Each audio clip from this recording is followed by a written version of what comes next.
Hi, I'm Danny. I'm a grad student here in the computer science department. Thanks for coming. We are here today because we are concerned. We are here today to make a peaceful and nonviolent statement that we are deeply concerned about what's going on at this university and more broadly what's going on in this country and the world. I would ask everybody here to treat everybody else, including people who disagree with us, with the respect that they are entitled to. But our concern today is not any ordinary concern. It's a concern that goes to the heart of what it means to live in a humane society. Some things are so morally abhorrent that no society can condone them and call itself civilized. Some actions amount to crimes, but some actions go beyond mere crimes, such as torture, such as the waging of aggressive war. Some actions so shock the conscience, they so strike at the heart of what it means to be human, that we consider them crimes not just against the victim, not just against the law, but against every human being. Torture, war, they ruin the human soul. They break lives. They lessen us all.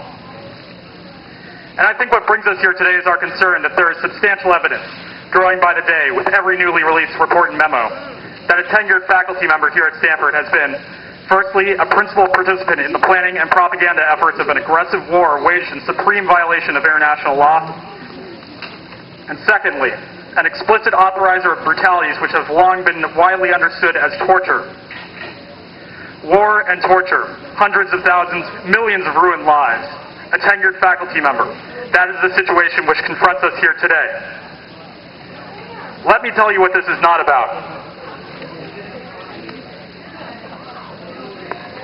This is not personal. Maybe, if you live here at Stanford, you might take this personally. But I have nothing personal against anybody here at Stanford or anywhere, and I hope that you don't either. We're not attacking anyone on a personal basis, but we do want to see accountability where there is evidence of involvement in extremely serious crimes. Second, this is not about beliefs. This is about actions. If there's a faculty member who makes a statement I disagree with, well, we can respectfully and politely disagree. If there's a faculty member who makes a statement that is shocking and offensive, we might respectfully but not politely disagree. Maybe we might even be moved to protest. Freedom of speech protects unpopular views as it protects protest. Academic freedom protects intellectual inquiry. But here, today, we are in a different category. We have a professor who did not merely advocate for brutalities like waterboarding, but authorized them. A professor who did not merely cheerlead for war, but was involved in official planning and propaganda efforts of that war at the highest levels. These are not things to respectfully disagree about. These are not experiences to learn from. These are crimes to be prosecuted. What do we do if the authorities are not prosecuting, whether in U.S. courts, overseas, or internationally? What does it say about us, about our campus, if we let this pass? What does it say about us, about our campus, if we ignore the evidence of these monstrous crimes and have a book signing instead? Let's just briefly review some of the evidence.